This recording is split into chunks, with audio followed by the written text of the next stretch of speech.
আবারও বিশ্বজয় ভারতের। লিজেন্ডসদের ফাইনালে পাকিস্তানকে উড়িয়ে বিশ্বজয় করল যুবরাজরা। লিজেন্ডসদের বিশ্বকাপ চ্যাম্পিয়নশিপে টুর্নামেন্টের সেরা ক্রিকেটার হলেন ইউসুফ পাঠান। মাত্র ১৪ দিন আগে বিশ্বকাপ জিতেছে টিম ইন্ডিয়া। তার রেশ এখনও ফুরিয়ে যায়নি, তার মধ্যেই ফের ক্রিকেটে বিশ্বজয়ের স্বাদ, তাও আবার ফাইনালে পাকিস্তানকে হারিয়ে।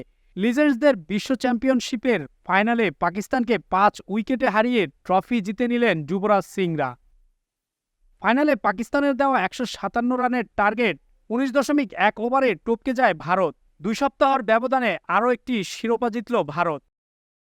গ্রুপ পর্বে হার মানতে হয়েছিল শোয়েব মালিকদের কাছে। প্রথম রাউন্ডে ৫ ম্যাচের মধ্যে ৪টি এবং সেমিফাইনাল জিতে ওয়ার্ল্ড চ্যাম্পিয়নশিপ অব লিজেন্ডসের ফাইনালে উঠেছিল পাকিস্তান চ্যাম্পিয়ন্স। অন্যদিকে ইন্ডিয়া চ্যাম্পিয়ন্স প্রথম ৫ ম্যাচে কেবল দুটিতেই জিতে সেমিতে ওঠে। সেই পর্ব থেকে টানা ২ জয়ে সাবেক ক্রিকেটারদের টুর্নামেন্টে যুবরাজ সিং চ্যাম্পিয়ন হয়েছেন। ফাইনালে পাকিস্তানকে মাথা তুলে দাঁড়াতেই দিল না ভারতের চ্যাম্পিয়ন্সরা। শনিবার বার্মিংহামে টস জিতে প্রথমে ব্যাট করতে নেমে ২০ ওভারে ৬ উইকেটে ১৫৬ রান করে পাকিস্তান। ব্যাট হাতে সর্বোচ্চ ৩৬ বলে ৪১ রান করেন শোয়েব মালিক। এছাড়া কামরান আকমল ২৪, শোয়েব মাকসুদ ২১, মেজবাউল হক ১৮ ও সোহেল তানভীর অপরাজিত ১৯ রান করেন।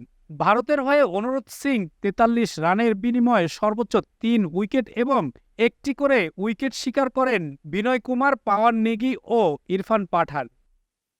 ১৫৭ রানের টার্গেটে ব্যাট করতে নেমে শুরুটা ভালো হলেও ৩ ওভারের মাথায় পরপর ২টি উইকেট হারায় ভারত।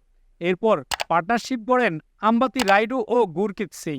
50 হাঁকান রাইডু ও গুরকিতের আউটের পর আবারও চাপে পড়ে ভারত। এরপর জুটি বেঁধে খেলেন ইউসুফ পাঠান এবং যুবরাজ সিং। ১৬ বলে ৩০ রান করেন ইউসুফ। ১৫ রানে অপরাজিত থাকেন যুবরাজ। শেষ ওভারে ভারতের দরকার ছিল ১ রান। প্রথম বলে ৪ মেরে ভারতকে জেতালেন ইরফান। ম্যাচ সেরা হন আম্বাতি রাইডু, সিরিজ সেরা হন ইউসুফ পাঠান।